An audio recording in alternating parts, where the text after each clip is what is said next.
Welcome back to Hotshots today. I am sitting here with Mark. How you doing today, Mark? Doing good, Dan. How about yourself?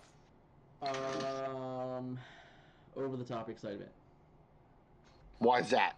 Well, because as of recording this, we have just learned mere hours ago that we finally have something we've been waiting for.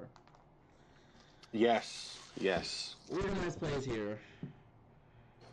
I am so goddamn excited about it. I don't even know what to do. Cartwheels? I mean, if that's what you want to do, just sit here and be excited and not do any cardio. I can't. I don't think I could do it. I was going nuts all day at work, all day. So we got a bit of a new look going on today, and I wanted to go over a little bit about this new look and kind of give out some props. How do you feel about that, Mark? I think props are excellent and well deserved for people we had working on some stuff for us. Yes. So let's start with the logo. You had a friend that worked on a logo for us. I'm gonna reveal it right now. Haha. I You can't see it, but it's there now. Yeah, I think it's Uh, awesome. I know what it looks like. I've been there. yes, I'm very excited. I like the Blue Flames a lot. It's really he's really awesome working with us. Um, thank him a huge amount. And like I said, he's your friend, so why don't you give him a little bit of a shout out, give him Yeah. some stuff. So it was Brandon Brown of Modfly Alters. Um, He does digital logos. He also his main, supplemental source of income is doing alters on Magic the Gathering cards. Mm-hmm. So we also commissioned him to do an altar. I don't know if you have that. And oh no, where'd it go? Why didn't it show up? Not cool. It's not working. All right, here it is. I got it. All right. So yeah, he did an alternate of Optimus Prime with the Godfather Mm-hmm. on the alt mode and Galvatron on the bot mode. Yeah. And whose favorite character is that? Well, you did get it made for the Godfather, Mr. Scott Landis. I did. I did. So Brandon worked on that for us as well. Um, so I think we're going to put his link in the It's on the description. screen right now, and it will definitely be in the description. Yeah, so he just has a Facebook page. Like I said, Modify Alters. He does excellent work. Yeah, and Digital, this was his first time doing a Transformers card, right? that is correct. Yeah, so he did say there were some learning curves to it, differences from Magic, but he did an Well, awesome he job. mostly it was the foiling that was different for him Okay. on the, but I think he did an excellent job. So Yeah, it looks awesome. I think like I don't really care about the Godfather side too much, but the Galvatron side looks epic as hell. yeah, I love it. Definitely excited. So yes, once again, shout out to the Modfly Alters. He's hopefully gonna do some maybe more fun stuff for us in the future. Definitely. hopefully that's Okay. the game plan. Yeah, there's some other stuffs possibly in the works. We're looking forward to it for sure. Hmm. And then another thing is a friend of mine. He did an art. I believe it's acrylic paint. I could be wrong, but I believe it's acrylic paint of the Hot Shots logo for us. And he sent it over to us. It was really cool. He's a friend of mine. I've known him for a couple years now. He does all sorts of type of art. He does have some Dinobot art on his Facebook link. It's my buddy Gene Risco. It's facebook.com at Gene Risco Art. Links here. It'll be in the description as well. And I think he did awesome on this. I think the flames look cool. I think the decals look awesome. You know, I, Yes, I like that as well. I really like. I was really pumped when he sent the final project over. It looked really cool. Like I said, I think it's a little more informal, but I do believe we'll end up using this art for something down the line. for sure, because I think it's really cool to see it in that form. You know, like I like seeing things in different forms. Yeah, I can So agree with that. different spots of media, you know, like this is the canvas. This is what the canvas would look like if we didn't have digital. This is what everything would look like. So I think he did a really really awesome job. I'm really excited that he did it for us. All right, so let's get into the fun stuff, Mark. All right. I like fun stuff. Let's talk about going second. So here's my thing. Um, you had started to bring this up, in my opinion, right around the time they had announced the rule of the die roll decision. Correct. So the die roll decision came out to where now you had to choose. You were able to choose who went first or second in the match by winning the die roll. Ever since then, you have been very very adamant about going second in some matchups with certain decks. So let's just start with bugs. As a bugs player, if you win the die roll, will you ever choose to go second? Currently, I can't think of a matchup where I want to go second. It's possible. I haven't played against Aerial Bot since this change, but it is possible that you want to go second against Aerial Bots. But that matchup is so awkward anyway. Like, you attack with Scrapnel unflipped anyway, so I don't actually know. But I could see it being that matchup you want to go second, and that matchup only. That way they don't get to play. Basically, they get to play 4 actions, and you only get to play 3 if you would go first. And those actions are generally burn spells, which are not bug friendly. Right. Okay. Let's talk about Sentinels. So, once again, I think it depends what you're playing against, but I have always been of the opinion that if you can go second, you want to go second in pretty much every match that you can with that deck. Just because the way that we've been playing it, we use Optimus Prime as like our damage soak, and he's basically like a Sentinel version of Scrapnel, just sent out there to soak up an attack. The difference is if you go second, yes, you have to attack who they send, but your first attack will be boosted. You with either an upgrade or an action, you get more information about what's going on. And I think that's better than just being able to go first and send a pretty much useless attack in just to set the pace of the game. Yeah, so the argument to be made is you going first enables you to attack who you want with an uncontested defense and without the ability to buff your attack.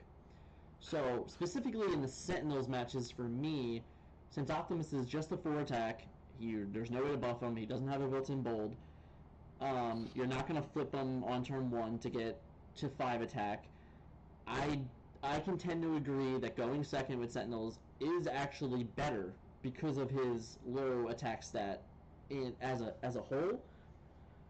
The other thing that it presents is that maybe you don't attack with Optimus first.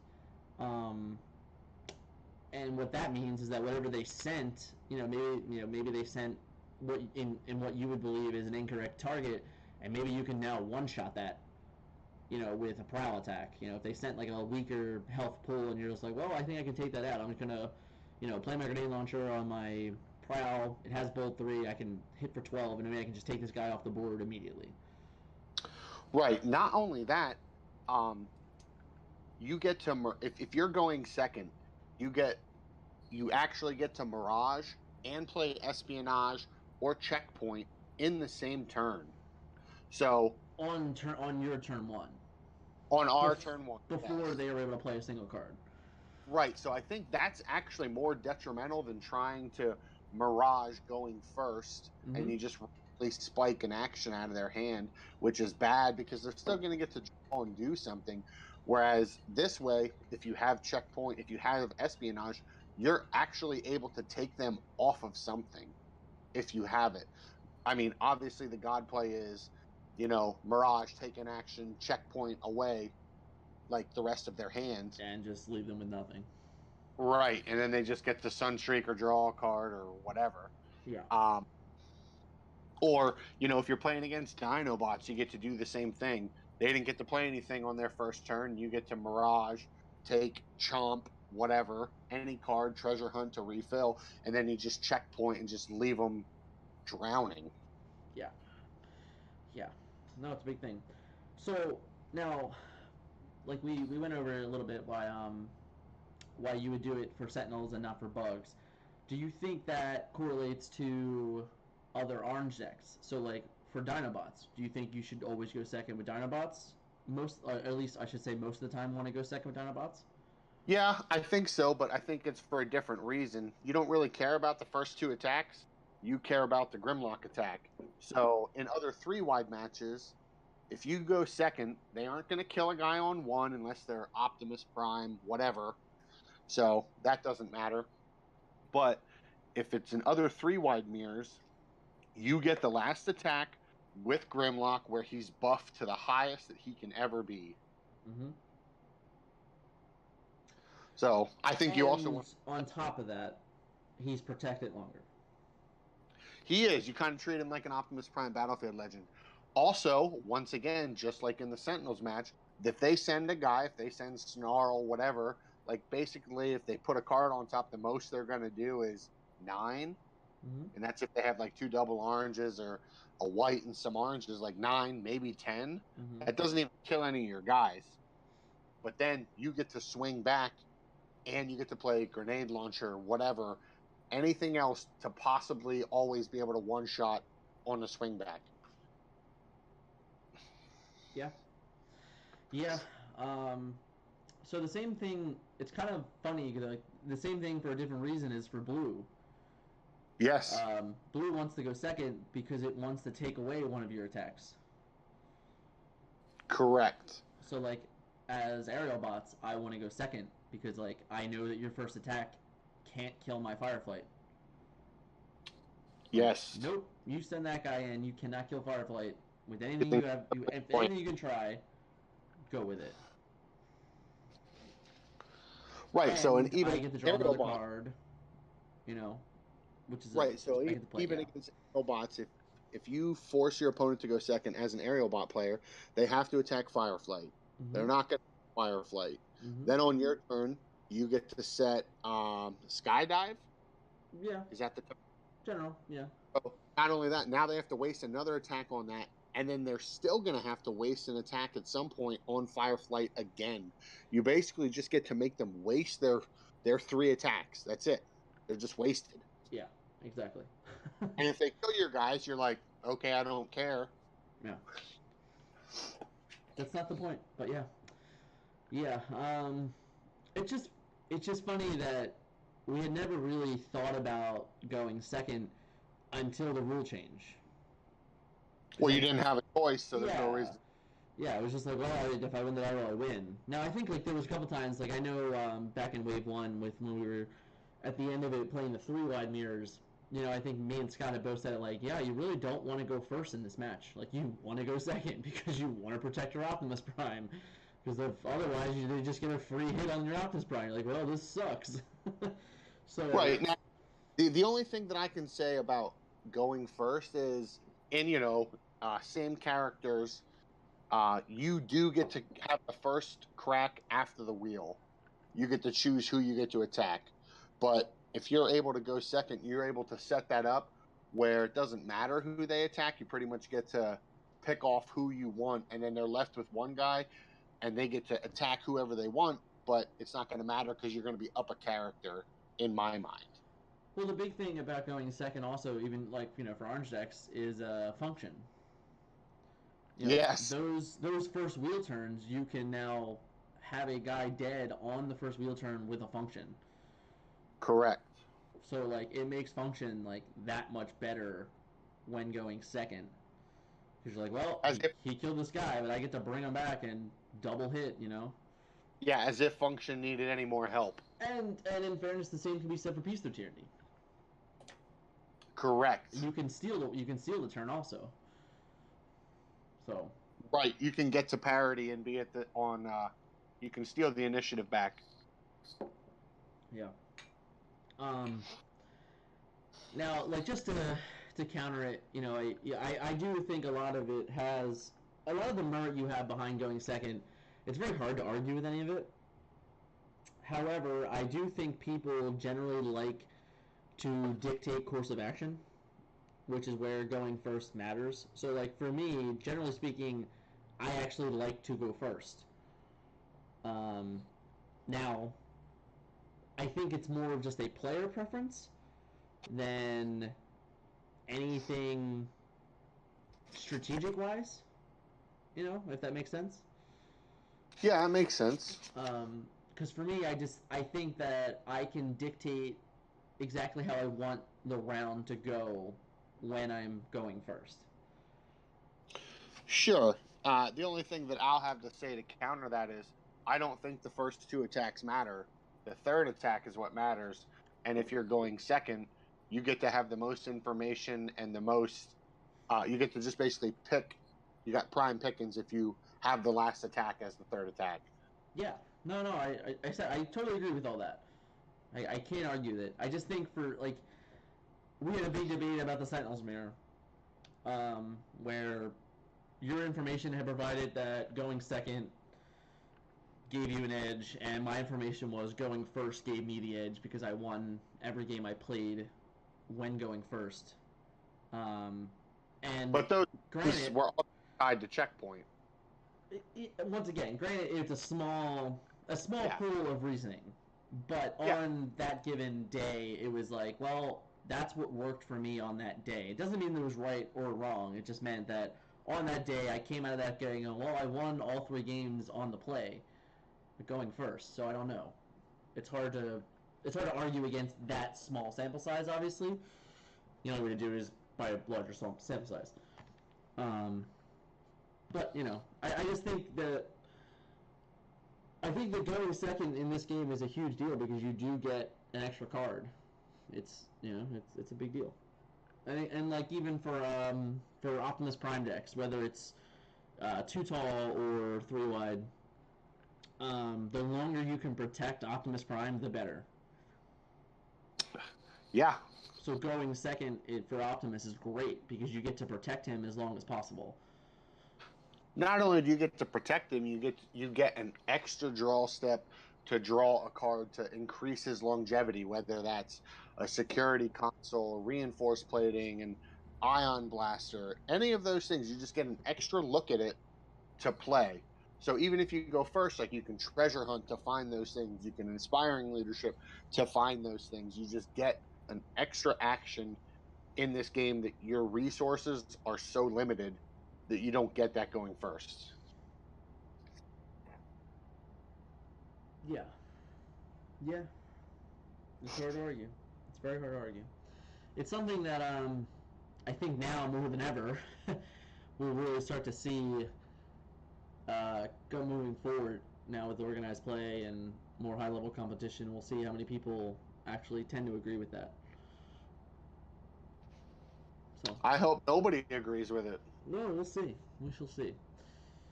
So, do you have anything else to say about going second?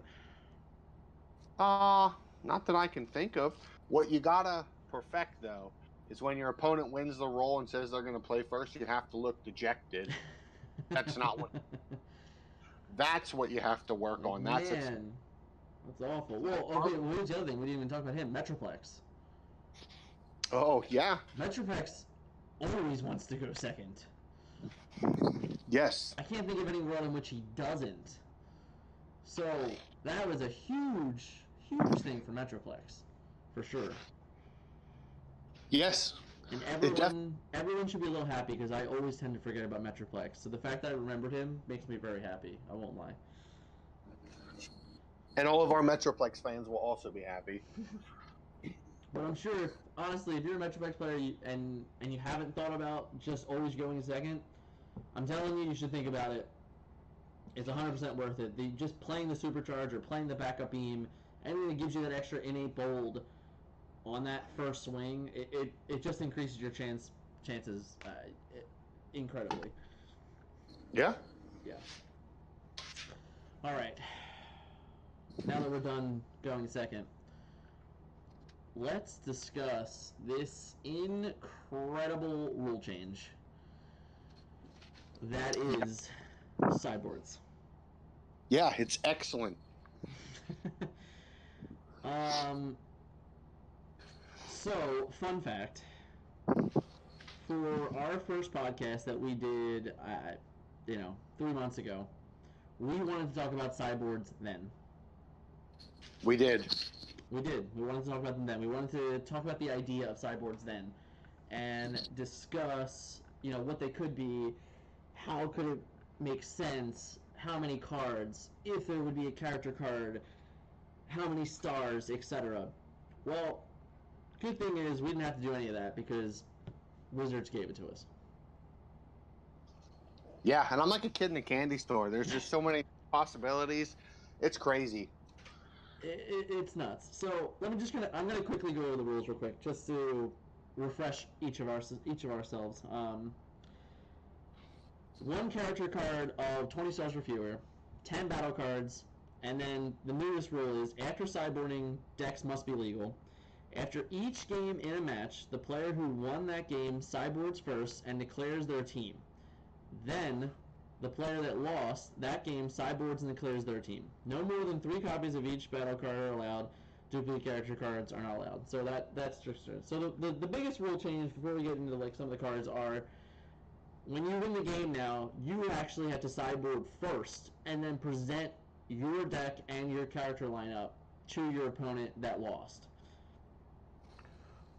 Yeah. The only thing I just want to quickly add in before we get too crazy is that, in my opinion, that adds a lot of time in the games and in the rounds.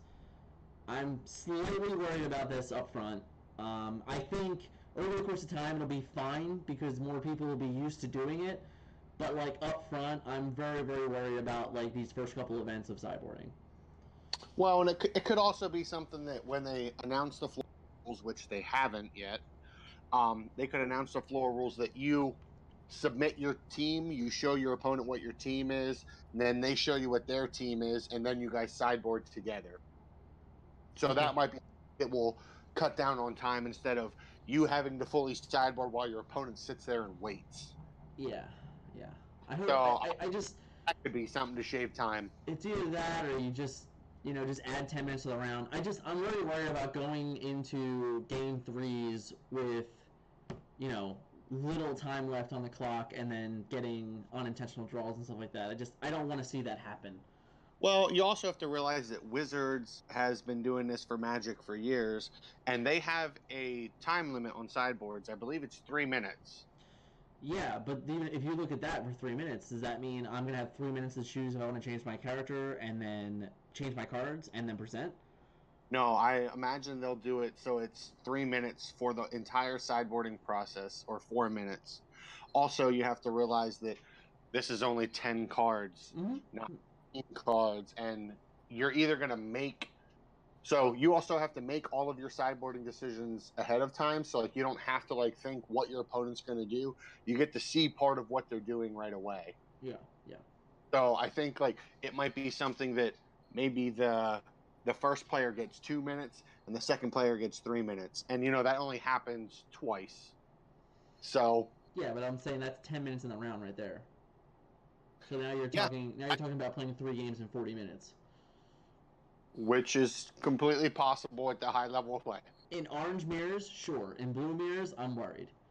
It is at a high level of play. I'm just saying I'm worried. I am.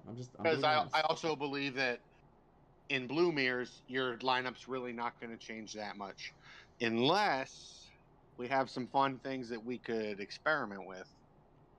Well, we can get right into them. What characters have been dying for sideboards? So the two that jumped off were Warpath and Acid Storm. Yes, some people play Acid Storm. Yes, he's horrible against certain decks. Warpath, you play him with Omega Supreme because he's a tank and he's 6 stars and it makes 25 stars.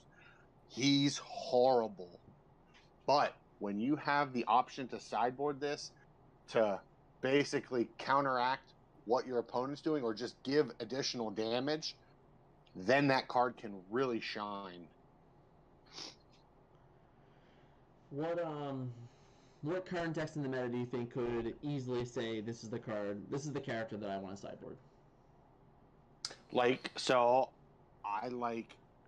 I think either of them, they both cost 6, could go into a 3-wide Optimus deck. You basically keep Flame War, Optimus Prime, and you take out whatever flavor 7-star idiot you have for whatever 6-star guy you want, and then you also will get a star card in your board, which you can figure out what you want for specific matches. Okay. Anything past that, off the top? You had a pretty interesting decision. Well, mine was a little different than those two guys. I was discussing the idea also. We'll start with aerial bots. So the combiners. It's very, very tough to decide. What character can I possibly sideboard to change my combiner deck? So I had maybe the idea of, can aerial bots sideboard an Optimus Prime? So, like, you get away from combining, and now you're just this 3-wide deck that has Optimus Prime as your quote-unquote Superion. I don't know if that's good. I don't know what combiners could possibly want to sideboard to break up the idea of combining. Right? Like, that's just tough to decide in a couple hours. But that was just kind of the first thing I had thought about. And then, like, the other thing that we had both talked about was Sentinels. What could Sentinels really want to remove the idea of having Mirage, Sunstreaker, and Hot Rod in the KO zone? Well, I don't really think anything, but if you do, you basically make the swap for Sunstreaker and Hot Rod. You bring them to the forefront, and you try and make a blue deck, or you have a Sentinel deck like already set to have a mix of blues and oranges, and then you just go harder on the blues. You can also just keep the normal lineup, Prowl, Ironhide, Optimus Prime, and this is a way for you to set up a way to combine in certain matches where you actually want to combine, maybe against aerial bots, and now that's where your Enigma can stick.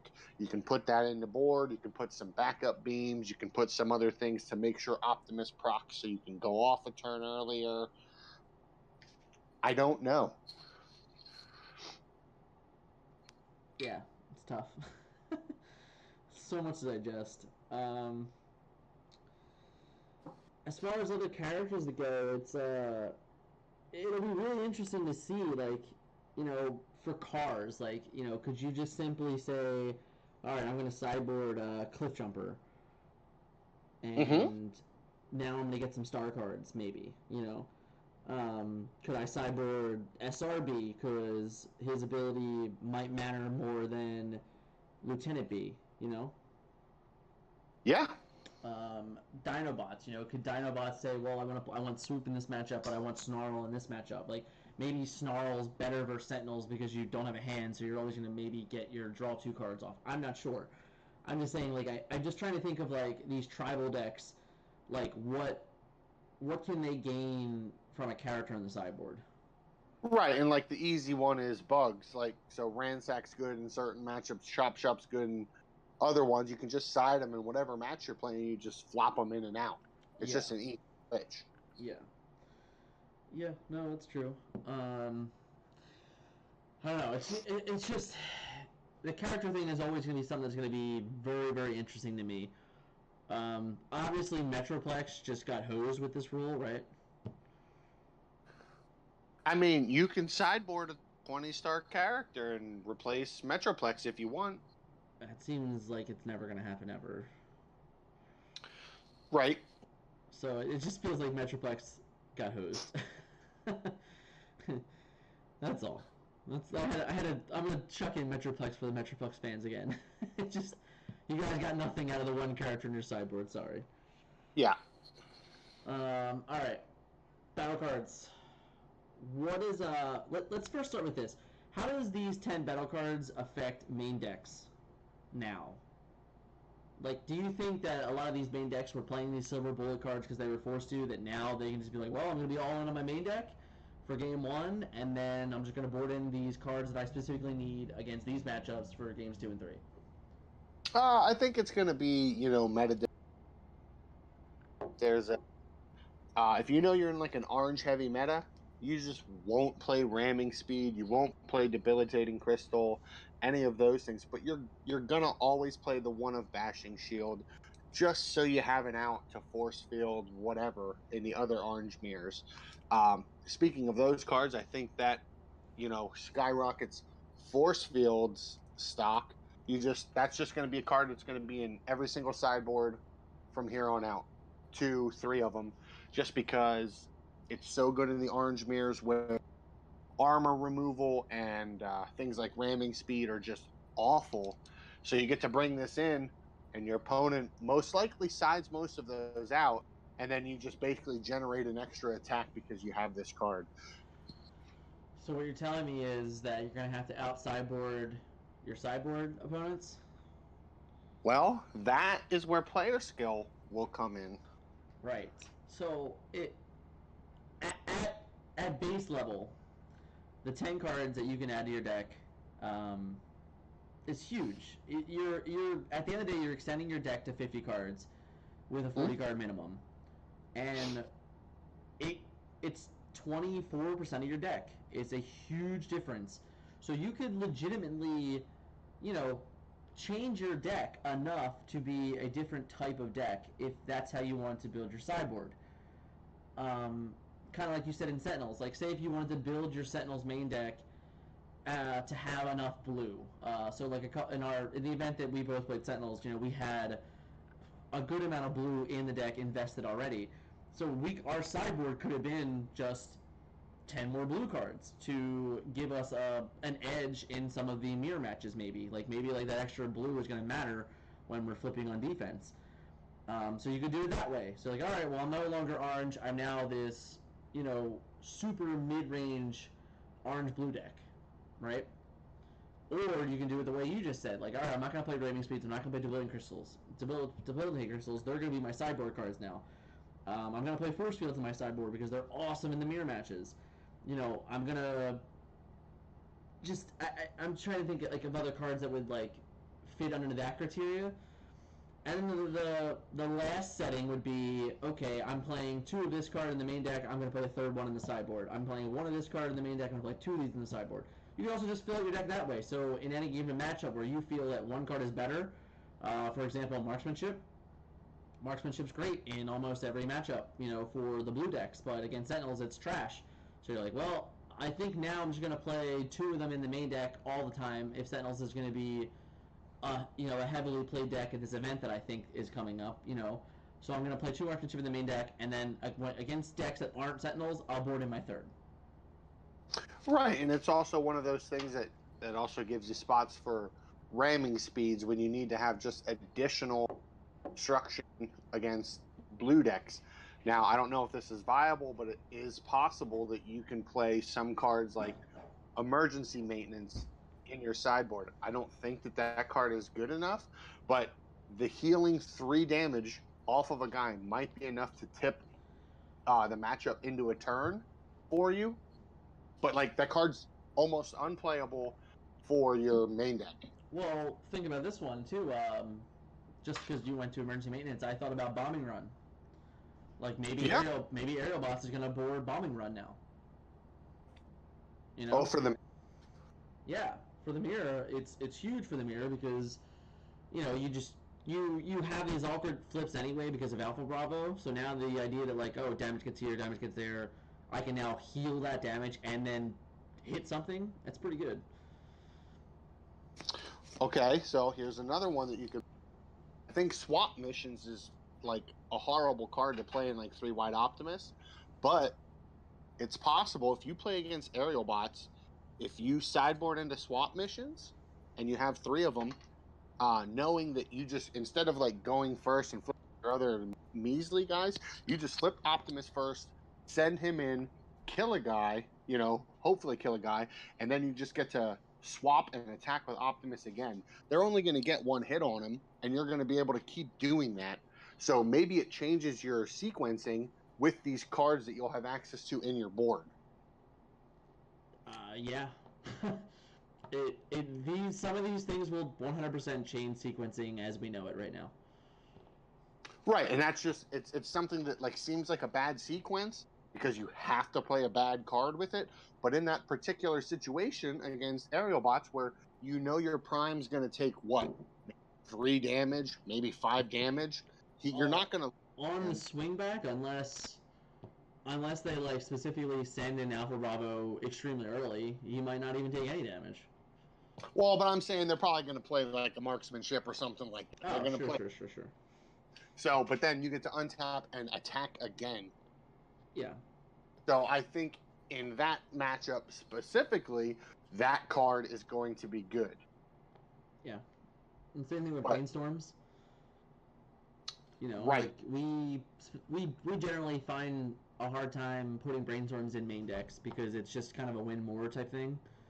But in certain matchups, your hands do get cluttered. So, you know, like while in this matchup, my hand gets kind of overstocked. If I have some brainstorms, then I can, you know, maybe get ahead on a turn. Right, and it also, who knows, maybe this lets you play more cards that draw cards. Like, you know that the game's going to go long. Maybe this lets you play some pep talks in the sideboard, something like that. It might let you, if you know you're going to play against Sentinels and you know you're going to get your hand ripped apart, maybe this lets you play backup plan. Yeah, maybe this also is a resurgent. You know, maybe work overtime is more of a sideboard card than a main deck card. Oh yeah, that'll also work. Yep. You know. But maybe espionage is more of a sideboard card than a main deck card.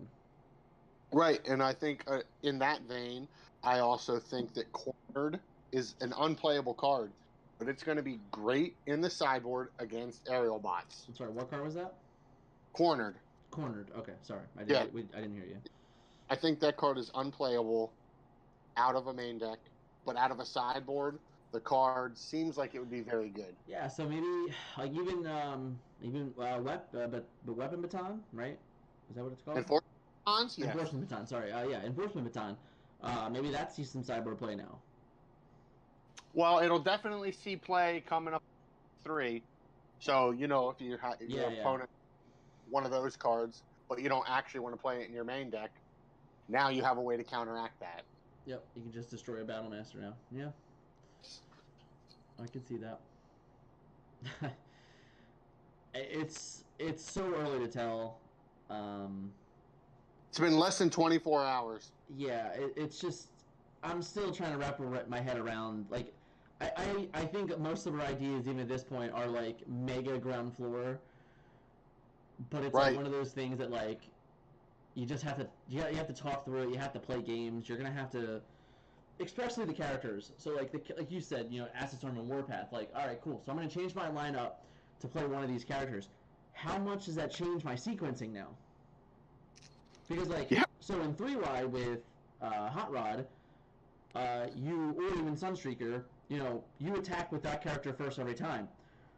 Well, if you're going to take that character, if you're going to take Hot Rod or Sunstreaker out to play Warpath or Acid Storm, who are you going to attack with first? Flame War? Yeah, it's tough to say. So, like, on ground floor, like, yeah, these guys are going to see play, right? But is it going to really matter if I have to send them first? Aren't they just going to die and maybe their effect doesn't matter at all? Right, but you also have to realize, so what if you're playing the mirror match, both-sided path? Well, then Flame War's awful. It doesn't do anything. So you totally send Flame War. Sure. Right, so it's not something you can just ubiquitously say. All right, so let's just say the Acid Storm then. So like for the Acid Storm against Bolt decks, like again, like if I side in Acid Storm against Sentinels, like, all right, so I turn Prowl and Ironhide into vanilla characters. That's great, but like if I send him first, chances are they're still gonna be able to kill him pretty quickly and null and void his ability, right? Sure, but that also will change your play pattern. For that to work, you also have to go first so you can transform Acid Storm to bot mode. Yeah, that's what I'm saying. It's So, just if this is going to be way, way, way deeper than I think anybody's realized yet. just 10 cards in a character?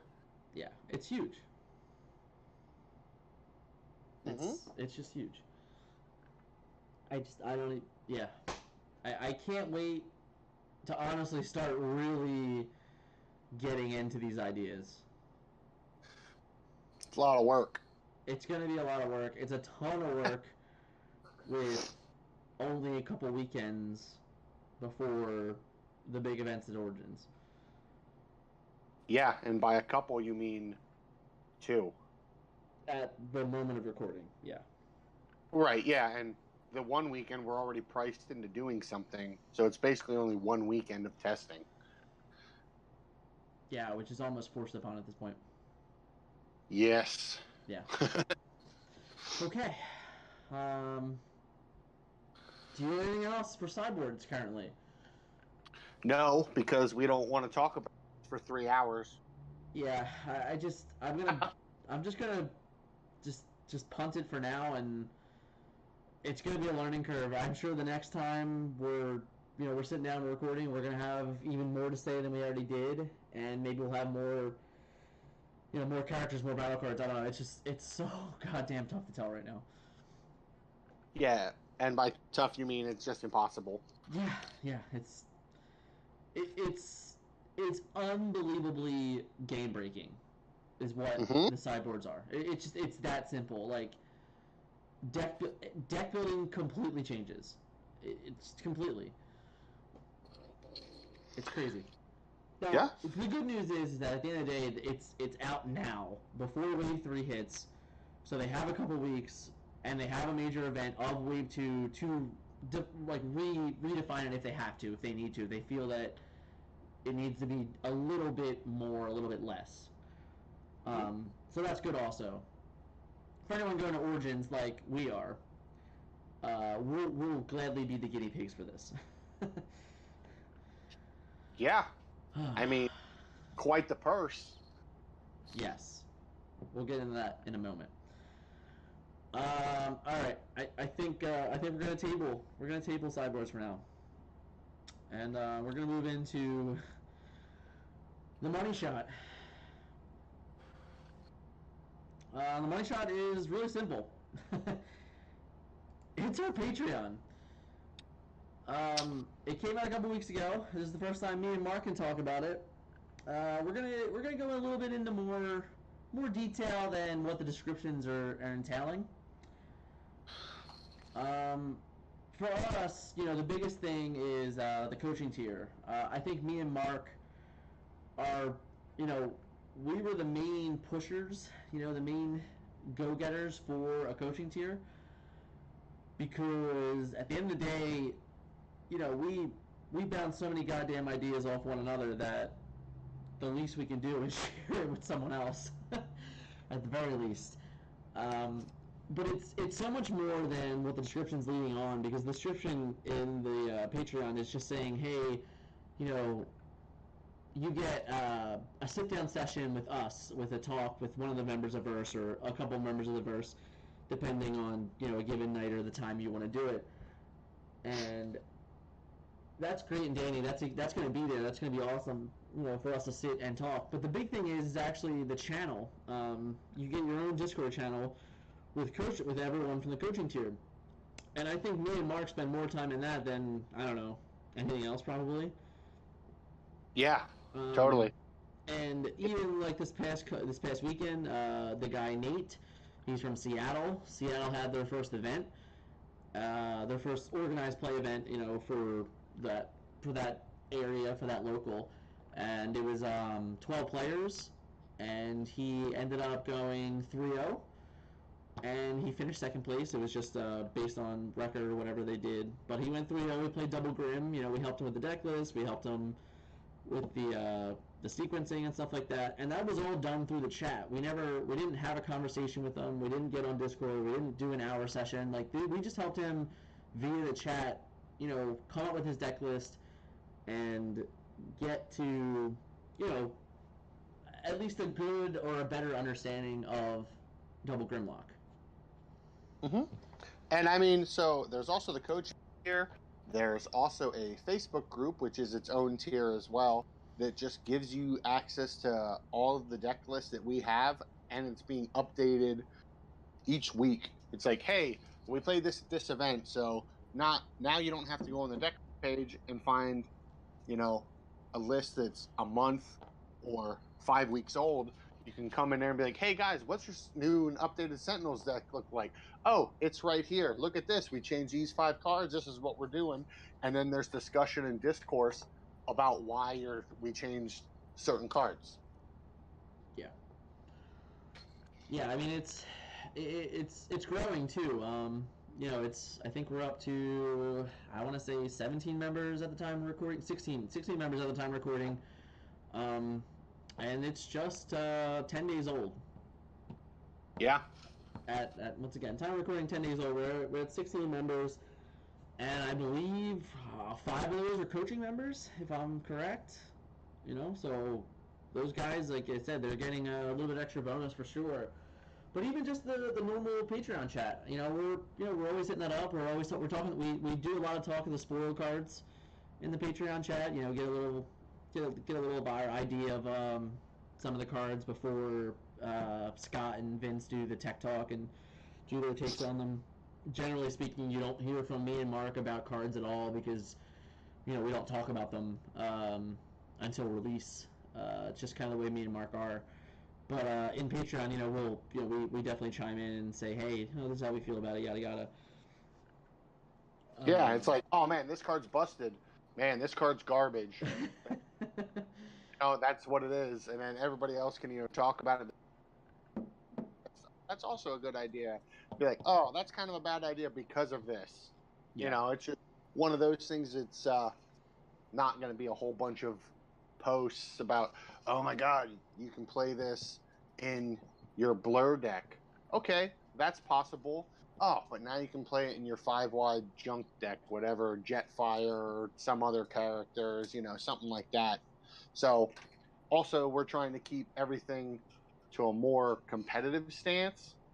And so if that is what you're interested in, that's what's going to be there. That's what Dan, myself, Scott, even Vince and Palmer, they like to build some jank, but they are still competitors at heart, and that's what we are trying to do. We're trying to win at all the events that we play, and we're trying to pass that knowledge on to other people, because at the end of the day, if people get better, that forces us to get better, and it raises the level of competition, which is exactly what we want for the game. Well, just to piggyback off that a little bit, even we have a guy in our coaching tier that he's from the Netherlands, so he's overseas, and they're having their first big event coming up, and he's dead set on playing Dreadwing. Now, granted, me or Mark have not touched Dreadwing whatsoever for our reasons and stuff like that, but at the end of the day, we would still rather him play the absolute best version of Dreadwing than for us to just shun it away, So even if you're not necessarily into playing the meta deck or playing the most competitive deck, at the very least we can still help and give you the knowledge of, all right, if you don't want to play that and you want to play this, that's great, but we're going to make this deck the best it possibly can be. Yeah, and I think that also is going to put a strain on us to make us think about things differently. Not that that's a bad thing. Yeah. The strain doesn't have to be negative. It's just, it's going to force us to think outside the box on certain things, which can only make us better as players and appreciate the cards more and more each time this happens. Yeah, I mean, I won't lie. Vince posted this long, it was almost an article on Dreadwing at the end of the day, Yeah, And it was about even, half. and even just reading it, I'm like, yeah, I didn't know that. Like, okay, I now better understand. I was learning. I learned from Vince without Dreadwing. I'm like, all right, cool. That makes a lot of sense.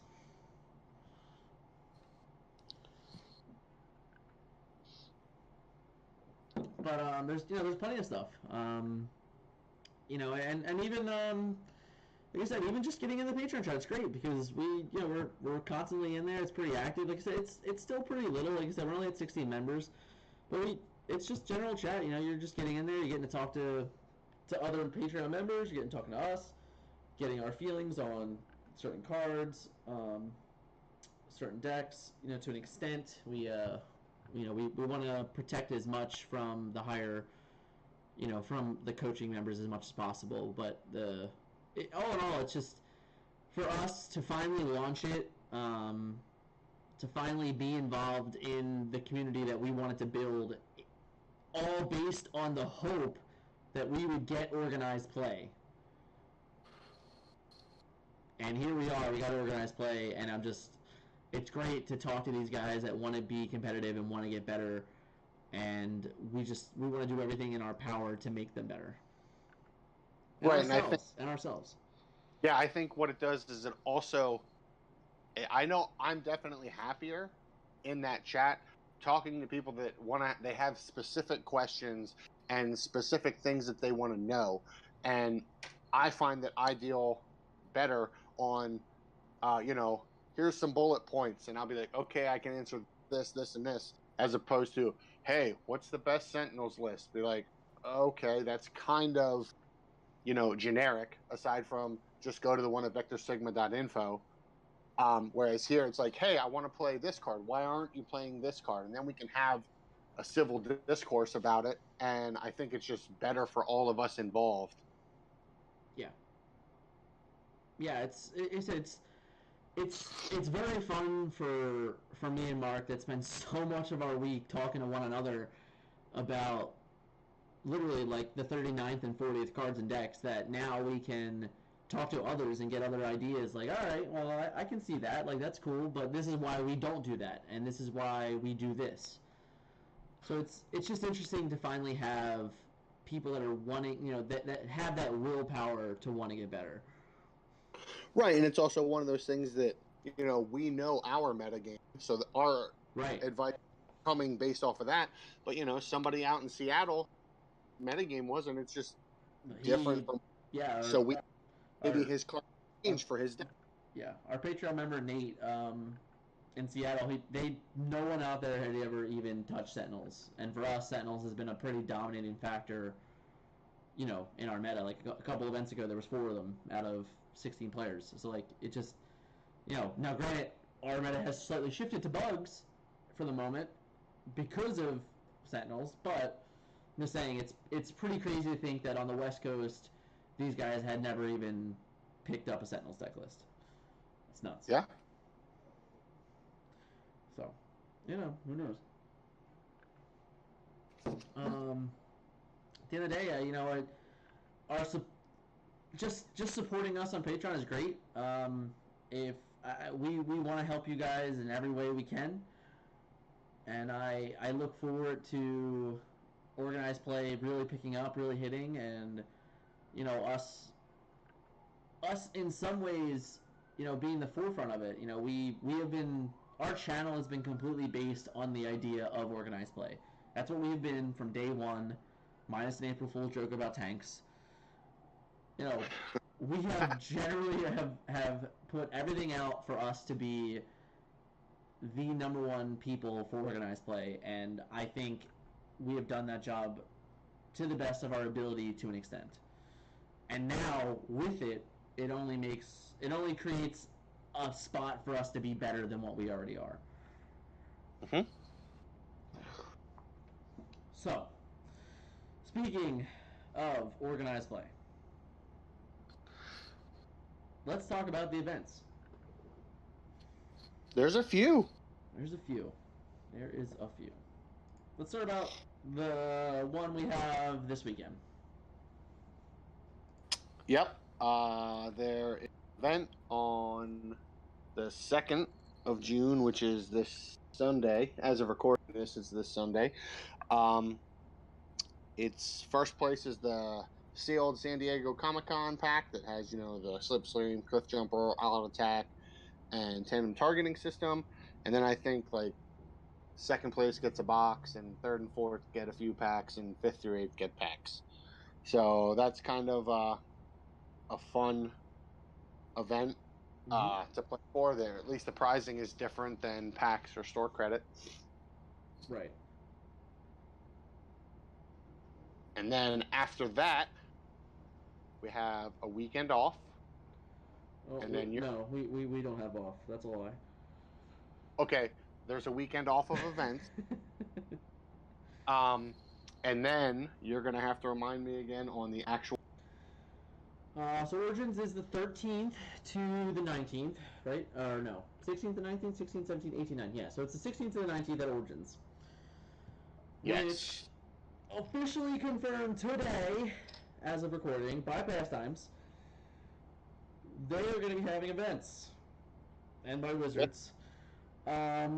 The way they are doing their events is there's an event on Thursday and on Friday. And on Friday they're called Transformer TCG Open Preliminaries, where it's going to be a number of rounds based on Swiss with a cut to top 8.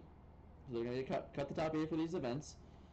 And the top 8 players will all receive a invitation to the what do I want to call this? The finale, the grand event. Is there a better name for it? The main event, maybe. So the reason you're going to play. All right, the reason you're going to play. So the top 8 players from all of these little preliminary events will get an invite to the event that will be held on Sunday. There are 4 of these events. There's one of them on Thursday at 11. There's one of them on Friday at 11. There's one of them on Saturday at 11 and Saturday afternoon at 4. So there's 4 chances for a total of 32 players to get invited to the event on Sunday. Now, the prizes for this event after the top 8 is... I'm sorry. It does say cut to top 8. That's weird. Alright, well it says for the top 8, the base on prize events is 80 tickets for 15 match points, 13 or 14 match points is 70 prize tickets, 12 match points is 60 tickets. Now we don't know exactly what these tickets are giving out yet. If we can compare it to what Wizards does for Magic the Gathering, it's a prize wall where you can buy packs or deck sleeves or playmats. So I imagine it'll be something along those lines in the Transformers world. So if you ever see Scott Landis on camera, he has Transformers Ultra Pro deck sleeves. So I imagine it's those. I imagine it's the Decepticon and Autobot deck boxes. I imagine it's the Decepticon and Autobot playmats. That's my guess for those scenarios. All right. So that's all cool. Right. All right. Do you want me to go to the main event? I'm sorry. All right. I'm sorry. Let's go to Sunday. All right. This is what we have, as competitive players, have been waiting for. This event is a cash prize event, and it's a $10,000 purse. Why don't you explain to people, give us the breakdown of what you can win? All right, so on Sunday, for the main event, there will be a 32-person tournament, which are all invited from the previous events. We have not confirmed if, say, if the same guy top 8's more than one event, if it gets passed down. I'm going to assume that it does. Let's just assume it does, and we're going to have 32 people on Sunday. If that's the case, it's going to be a 32-round Swiss event. So it'll be 5 rounds at 32, I believe that's correct. At the end of 5 rounds, it's going to cut to a top 8. Once you get to a top 8, it's single elimination, obviously. However, the prize breakout for the top 8, first place gets $1,500 cash, second place is $1,000, third and fourth is $750, 5 through 8 is $500.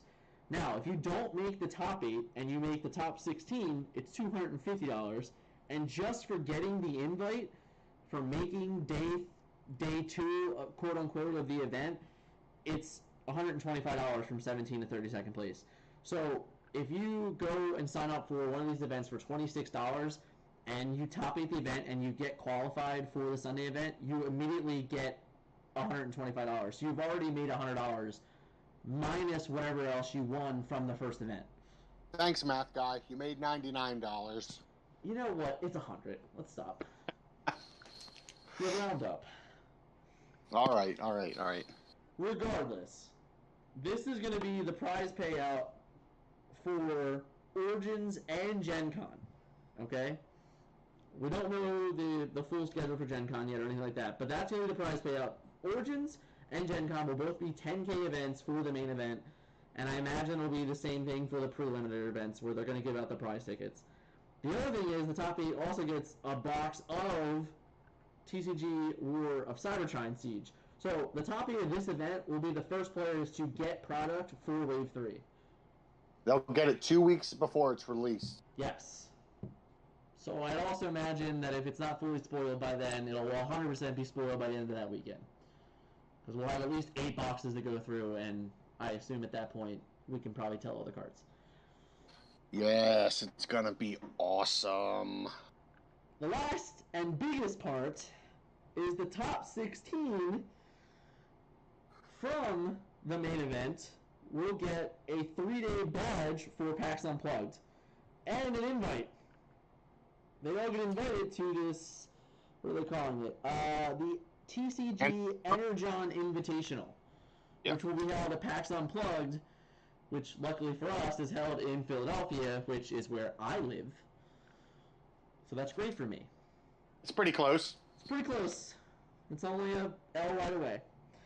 We were already planning on going anyway. I already signed up for my badge. So I don't know what that means, but who cares? At the end of the day, this is everything we had possibly hoped and dreamed for, and honestly, truthfully, probably a little more. Yeah, it is quite immaculate. I'm ecstatic. So, I know you're excited, but that's not even the end of June. I know. I know it's tough to follow that act, but then the following weekend, we have our event where we are doing the exclusive coverage for the entire tournament at Top Deck Games in Collinswood, New Jersey. That is being held on June 22nd. And here's the big thing. For our local area, that'll be the first event that will include Sideboards.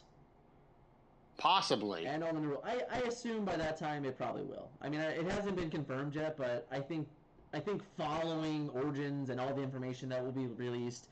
Also, I can exclusively tell you right now that we will 100% be streaming, well, not streaming, but be filming at Origins.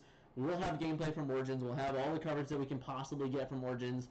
We'll probably, hopefully, do some end-of-day discussions, me, Scott, and Mark, and if any of the other members from Burst can come out, if any of the other members, from the top 8, if we can get interviews with other top 8 players that get invited to Sunday, I would love to sit down with those people and talk to them about their deck that they played.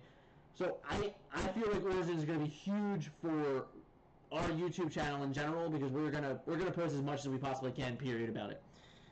Yep. Back to Top Deck. This is also the first time that we can talk about Top Deck from our standpoint, getting exclusive coverage from them. For us, it's great. For me, at the end of the day, Top Deck is probably my local store for Transformers. So for us to partner up with them in a way and be able to do their coverage exclusively, it's awesome.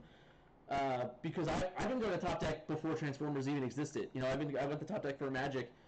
I went to Top Deck for WoW. For a few events when they did hold them. So it's really cool as as just a supporter of the store for me to gain that access to be like, oh, we're their guys, and that's awesome for me. And that's awesome because Nick Koss is a great guy. Nick's awesome. Miles is awesome. Great for everything he's done in trading card games. And then Miles, Keith, they've been working with us since the charity event back in December, the Toys for Tots event, working with us, trying to better every event. Yeah. And we're getting there. And I think this announcement will only push things forward. We may We may see a little decline until Wave 3 releases, but that releases the following week after the event at Top Deck. Well, not even that. I mean, just in general, Top Deck is a very competitive store. You know, they hold their own Magic the Gathering tournament line where they have players get points for every event they play, and at the end of the year, they have this big invitational through Top Deck. So like that store in general is competitive. So like now that we have organized play and we have these big events that people can look forward to, you might even pick up some of those other players at Top Deck. They're hearing like, oh man, you guys have this now? Like that's really cool. Maybe I should sit down and learn this game. Maybe I should, try and get a part of this game. And I think it's huge. It's huge in general for us to have this connection with Top Deck because of the reach that they have. Hmm? And it's great, and it's very exciting all around. And like even the first week of coverage. Now, granted, I wasn't there, and that was unfortunate because Mark and Scott, didn't listen to my rule about checking cameras. But hey, it's fine. It's fine, guys. All right, we can only have one tech guy. It's fine. One. If anyone has any complaints about any of the camera angles, know that it was Mark and Scott's fault, and only their fault. I'll take it on the chin for that. We'll take it. All right. It won't happen again, because I plan on being at the rest of them. Maybe I need to be. I'm going to hold you to that. Listen. Not all the time. A kid can't get baptized every weekend, okay? Depends how many kids you have. I'm out of kids that can be baptized. All right. Good. All right, so past the last Top Deck event, which, I just to stress once again, that'll be the last event for Wave 2. So the last event for Wave 2, it'll be the first event for us that we can assess Origins completely in its entirety. Now, we're not going to have a whole lot of time. We're going to have a week to do it. Less than a week, realistically. But, coming off of that week, there's going to be a ton of information from the top 32 deck list. Most likely, I assume, all those deck lists will be posted. Maybe not. Maybe it'll just be the top 16, etc. We'll do our best to get as much information as possible. After we're done recording this, we're already going to hear that Scott and Vince from Tech Talk interviewed John from Pastimes, and there's a ton of information coming out for that. So we're going to do our best to work with Pastimes to get as much information as we possibly can. Yep. So gatherers of the Transformers TCG. Yeah, if we have access to all 32 deck lists, I can't imagine why we're not going to post all 32 deck lists. Or at the very least, we're going to talk about them somewhere to get as much information out there from everybody. Because this event is that big, and there's that many players that where, honestly, if you were able to top 8 one of those 4 preliminary events and get qualified for that event on Sunday, you deserve to be talked about. You deserve to put on a spotlight because it's huge. It's not a little thing anymore. It's not 10 players playing for the best of it. When you're talking about these type of events where you have to qualify to play in a major event, it's huge. It's a complete game changer.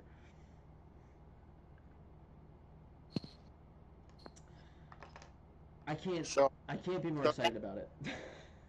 So now that maybe you can calm down a little. I'm sorry. I know. I'm excited too, but I can internalize it because I'm an adult. You have some years on me. I do. What is after the release of Wave 3, which is on 8th, what is the next thing that we have to look forward to for us in this area? All right, well, there are some release events for release event weekend. I don't know all the specifics. I know for a fact that Mark will not be attending any of them, and I will not be attending any of them. Mark will be too busy opening his 20 cases of Wave 2, and I will be busy at one of my best friend's weddings.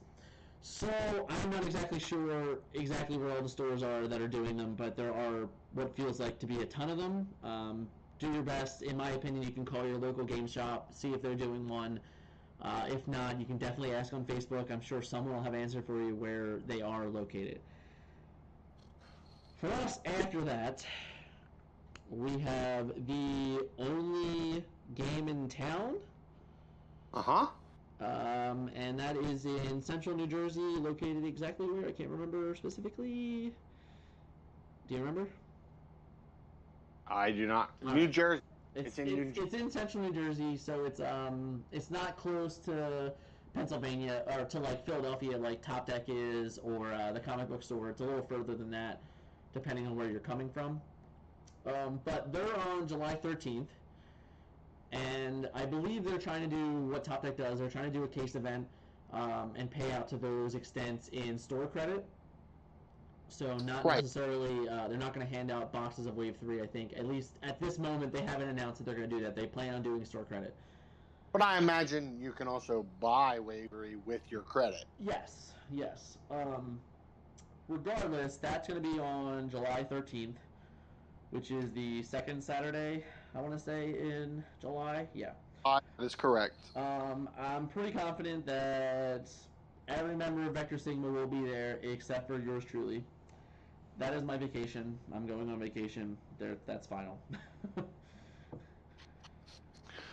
Yeah, whatever. There's no talking to the wife on, hey, can we leave Saturday night? That's not going to happen. Sorry, it's just not. You don't know that. I'll talk to her. Maybe I'll get her some Baja Blast and a chicken quesadilla. Who knows? It might work. It won't work. It will not work. So yeah, that's gonna be the first event of Wave 3. That's great. It's great for a couple reasons. A, it's the first event of Wave 3. B, it's a new store that Team RTFC, that's Eric and company. They have their YouTube channel. I'll link them in the description since I'm definitely talking about them. They're I think that's their local, and they're trying to get something going there. They're trying to get people to come out to their store, which is awesome. I mean, more stores the better for us, you know. Right, and I don't know what exactly I think we're gonna try and partner up, do a little collaboration with them via coverage. Maybe help them out. Maybe get some games for them, have them put it on, stuff like that. Not quite sure what we're doing since we aren't going to be able to actually be there since our tech guy is going to be on vacation.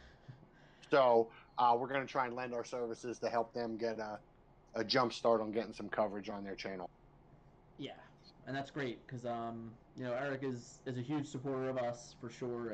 He's always shouted us out. He's always touted us about us, and I'm very thankful for him doing that.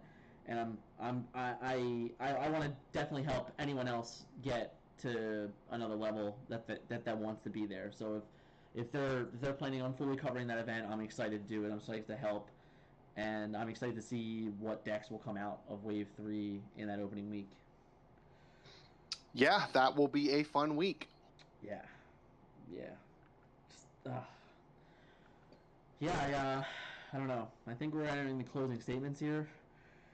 Closing. Yes, Your Honor. I just, I can't express it. I can't express how excited I am. I think I've proven myself from the moment we started talking about Origins. You need to get on my level. Look, man, I get excited internally. People will look. If you want to see me excited, come to the Patreon. Come to Origins. Come to Origins. Seriously, Origins. If you were on the fence about Origins, just like, oh, they haven't announced anything, yada yada yada, maybe I'll go, maybe I won't. I'm telling you right now is the moment to come to Origins. If you were on the fence, there is no excuse whatsoever. You need to come to Origins. You need to be there. I'm confident at least that me, Mark, and Scott will 100% be there. I know Palmer was maybe talking about being there Thursday or Friday just to play. I don't know if that changes now. I haven't talked to Palmer about it. I think Vince is out. Vince normally does Gen Con every year, so I think he'd already fully planned on being on Gen Con. Right, so if you can, whatever you gotta do, beg, borrow, steal, kill, whatever you gotta do to get there. It'll be worth it. It really will be. But really, don't kill people. Don't do that. Yeah, no. Stop it, Mark. All right, Mark. I think I think that's it. Unless you have something else to add. I don't. Do you? Did you get it all out of your system? No, I didn't. But I think I'm just gonna settle it down. Good. Good. Have to. I'm sure we will be talking plenty more, especially after this weekend and possibly the next weekend, seeing what we can do with sideboards and all that jazz, and then clearly leading up to Origins. So we are going to be talking a lot. I have a strong feeling that the Hotshots podcast will be picking up more than it has. Yeah, probably. I think you'll be hearing from me and Mark quite a little more than usual. So many things to talk about. Yes. All right, Mark. Well, thank you for sitting down with me. This was an eventful episode, an exciting one. Organized play is here. Everyone do cartwheels. Yeah. All right. Sounds good. All right, talk to you next time. All right.